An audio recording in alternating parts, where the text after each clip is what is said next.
प्राची हिम्मत करते हुए बोली, हमारे कॉलेज से एक लड़की शीला पाठक गायब हो गई है। कॉलेज के लोगों में से किसी का मानना है कि उसने सुसाइड कर लिया है और किसी का मानना है वो भाग गई है, पर मैं ये बात मानने को तैयार नहीं हूँ।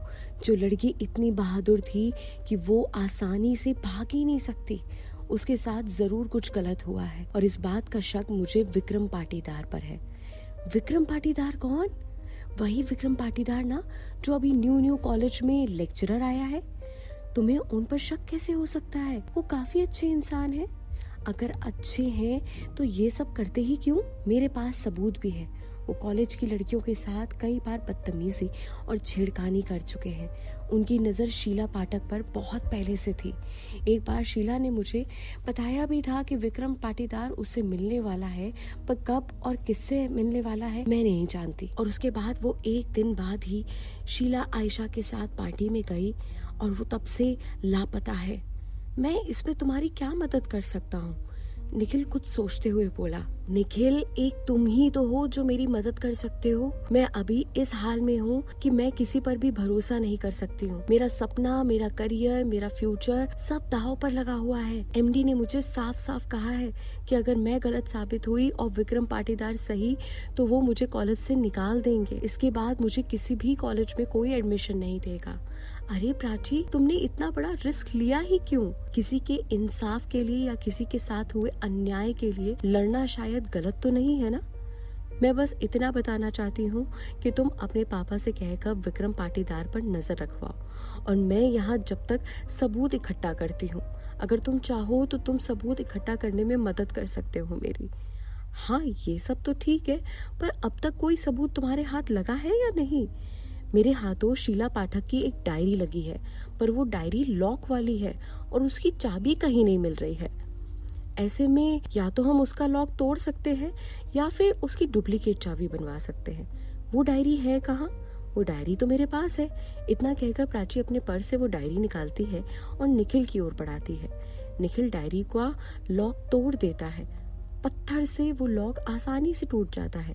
प्राची ये देखकर बहुत खुश होती है। वो निखिल को एक प्यार भरी स्माइल के साथ थैंक यू बोलती है और फिर निखिल के हाथ से वो डायरी लेकर कहती है, देखो निखिल, डायरी पढ़ने में मुझे काफी टाइम लगेगा। मुझे डायरी का हर एक पन्ना बहुत ध्यान से पढ़ना होगा। जब तक मैं इस डायरी को पढ़ती हूँ तुम अपने पापा से कहकर विक्रम पाटीदार पर नजर रखवाओ, ठीक है? हाँ, एक रिक्वेस्ट है तुमसे, मधु को इस बारे में कुछ मत बताना। निखिल चौंक कर पूछता है, क्यों? मधु तो तुम्हारी बेस्ट फ्रेंड है ना? हाँ, बस अभी वो हालत ऐसी नहीं है कि हम उसे कुछ बताएं। मतलब कुछ नहीं, बस वो अपने काम में काफी व्यस्त रहती है तो उसे डिस्टर्ब करना गलत होगा। ये कहकर प्राची वो डायरी लेकर रूम पर वापस चली गई। रूम पर प्राची अकेले ही थी। मधु कॉलेज गई थी, लेकिन प्राची ने आज कॉलेज का ड्रॉप किया हुआ था। प्राची चेयर पर बैठकर डायरी का हर एक पन्ना ध्यान से पढ़ने लगी। डायरी के शुरुआती पन्नों में तो उसे शीला की पढ़ाई, परिवार और उसके दोस्तों के बारे में कुछ बातें मिली, लेकिन जब उसने आगे के पन्ने पढ़े तो कुछ ऐसा पता चला जिसकी उम्मीद उसने सपनों में भी नहीं की थी। डायरी के पन्ने पलटने पर उसे पता चला कि राघव शीला का बॉयफ्रेंड था। उसे इस बात का यकीन सच में नहीं हो रहा था। राघव शीला का बॉयफ्रेंड कैसे हो सकता है? राघव तो हमेशा मधु के पीछे पड़ा रहता था। मतलब इन सब के पीछे राघव और आयशा की ही कोई चाल थी। ये सोचकर प्राची ने अपना थोड़ा दिमाग लगाया तो उसे याद आया कि जब से शीला पाठक गायब हुई है तब से राघव ने कॉलेज आना छोड़ दिया है। इसका मतलब इस षड्यंत्र में राघव भी बराबर का हिस्सेदार है। ये नए नए भेद खुलने पर प्राची सच में शॉक होती जा रही थी। शीला विक्रम पाटीदार से क्यों मिलने वाली थी? इसका जिक्र भी शीला ने अपनी डायरी में किया हुआ था। शीला विक्रम पाटीदार से इंग्लिश के कुछ डाउट क्लियर करने के लिए कोचिंग लेना चाहती थी, पर विक्रम पाटीदार उसे कोचिंग नहीं दे रहा था क्योंकि वो कोचिंग नहीं पढ़ाते थे। पर शीला उनके काफी पीछे पड़ी हुई थी। शीला की जिद देखकर विक्रम पाटीदार ने उसे एक दिन अपने रूम पर बुलाया था ताकि वो उसे बेस्ट कोचिंग का एड्रेस दे सके। ये पढ़कर प्राची को इतना यकीन हो गया था कि इन सब के पीछे विक्रम पाटीदार ही है। पर एक बात उसे समझ नहीं आ रही थी कि जब विक्रम पाटीदार से शीला मिलने ही नहीं गई थी तो शीला गई कहाँ थी? उस रात आयशा के साथ। ये सोचते सोचते प्राची को याद आया कि हाँ, मधु ने उसे बताया था कि आयशा अपने दोस्तों को लेकर वैली शूट होटल जाती थी।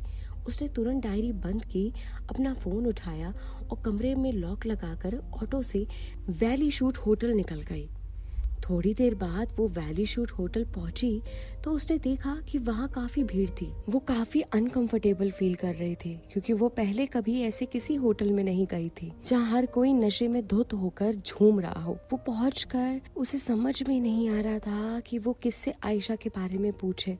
तभी उसकी नजर सामने खड़े एक वेटर पर पड़ी जो बियर की टेबल पर खड़ा हुआ बियर सर्व कर रहा था। प्राची उसके पास जाते ही अपने फोन में आयशा की एक फोटो खोलकर बोली, भैया इस लड़की को आप जानते हो? वेटर ने ध्यान से फोटो को देखा और शराब के गिलासों में बियर डालते हुए बोला, ये मैडम तो काफी आती हैं यहाँ पर। ये सुनकर प्राची बोली, तो क्या आप मुझे बता सकते हो कि 10-15 दिन पहले ये मैडम किसी के साथ यहाँ आई थी? मुझे इतने अच्छे से तो याद नहीं, पर हाँ, यहाँ आने वाले सारे कस्टमर अपनी एंट्रीज करवाते हैं। एंट्री रजिस्टर आपको बाहर सिक्योरिटी गार्ड के पास मिलेगा। आप उनसे 10 या 15 दिन पहले की सारी एंट्रीज चेक करवा सकती हैं।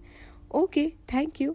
इतना कहकर दौड़कर सिक्योरिटी गार्ड के पास जाती है और रिक्वेस्ट करते हुए बोलती है, प्लीज आप मुझे 10-12 दिन पहले की ये एंट्री चेक करके बता सकते हो क्या? नहीं मैम, सॉरी, हम ऐसा नहीं करवा सकते। Please sir. नहीं ma'am, sorry from my side. इन सब के लिए आपको हमारे मैनेजर से परमिशन लेनी होगी। प्राची ये सोचकर अपने सर पर हाथ रखते हुए बोली, हे भगवान, ठीक है, कहाँ मिलेंगे आपके मैनेजर? मैम, मैनेजर आपको अंदर ही मिल जाएंगे। प्राची वापस से अंदर जाकर मैनेजर के पास गई और बोली, सर क्या मैं आपका एंट्री रजिस्टर चेक कर सकती हूँ? ये सुनकर मैनेजर ने बड़े गौर से प्राची को ऊपर से नीचे तक देखा और फिर अपने लैपटॉप से काम करते हुए बोला, क्यों? सॉरी बट इम्पोर्टेंट, प्लीज आप मुझे अपना एंट्री रजिस्टर चेक करने के लिए दे दीजिए ना। I am requesting you. Prachi के काफ़ी जिद करने के बाद मैनेजर सिक्योरिटी गार्ड को बुलाकर एंट्री रजिस्टर मंगाता है और उसे प्राची की ओर बढ़ा देता है। प्राची 10-12 दिन तो छोड़ो, एंट्री रजिस्टर में पूरे 15 दिन की एंट्रीज चेक करती है, पर उसे आयशा का नाम कहीं नहीं मिलता है। ये सोचकर प्राची टेंशन में आ जाती है और फिर अपना एक हाथ अपनी कमर पर और अपना एक हाथ अपने सर पर रखते हुए धीरे से कहती है, जब आयशा यहाँ नहीं आई तो फिर वो शीला को लेकर गई कहाँ थी? एंट्री रजिस्टर चेक करने के बाद उसने मैनेजर और सिक्योरिटी गार्ड को थैंक यू बोला और वहाँ से वापस अपने रूम पर चली गई। लेकिन उसे यही बात सता रही थी कि वो ऐसा क्या करे जिससे वो पता लगा ले कि आयशा शीला को लेकर गई कहाँ थी। हालांकि अब प्राची के पास ये सबूत तो था कि वो एमडी को इतना बता सके कि विक्रम पाटीदार शीला से मिलने वाला था, पर क्या केवल इतनी सी बात को लेकर एमडी विक्रम पाटीदार पर शक करेगा? अगर उसने ये बात एमडी से कह भी दी, उसकी बेवकूफी पे वो हंसेगा। प्राची बैठी बैठी बस यही सोचे जा रही थी। उसने कमरे में चारों ओर अंधेरा कर रखा था और वो चुपचाप चेयर पर बैठी हुई थी। शाम के 7 बज रहे थे और बाहर भी अंधेरा था और अंदर भी। तभी मधु कॉलेज से लौटकर आते ही कमरे में अंधेरा देखकर उसे अजीब लगता है। उसने गेट के पास से स्विच ऑन किया और देखा कि सामने प्राची गुमसुम सी बैठी हुई है। प्राची के पास में जाकर उसके हाथ में हाथ लेते हुए बोली, क्या हुआ प्राची, तुम ऐसे क्यों बैठी हो? मधु की आवाज सुनकर प्राची अपने गहरे चिंतन से बाहर आई। उसने चेयर से अपना सर हटाया और फिर आंखों में हल्के से आंसू भरकर बोली, कुछ नहीं, बस ऐसे ही। नहीं प्राची, कुछ तो बात है जो तुम मुझे नहीं बता रही हो। तुम बताती क्यों नहीं हो? मुझे बताओ ना प्राची, ऐसी कौन सी बात है जो तुम्हें इतना परेशान कर रही है? मधु के मुंह से ये सारी बातें सुनकर प्राची को एक पल के लिए दिल हुआ कि वो मधु को सब सच बता दे। मुश्किल की इन घड़ियों में प्राची सच में बहुत अकेली थी। उसे कोई कंधा देने वाला चाहिए था जिस पर वो सर रखकर रो सके, जिससे वो हर बात शेयर कर सके। उसका ही सच सुनकर प्राची अब बस भरोसा नहीं कर सकती थी। आगे क्या होता है ये जानने के लिए इंतजार कीजिए अगले एपिसोड का।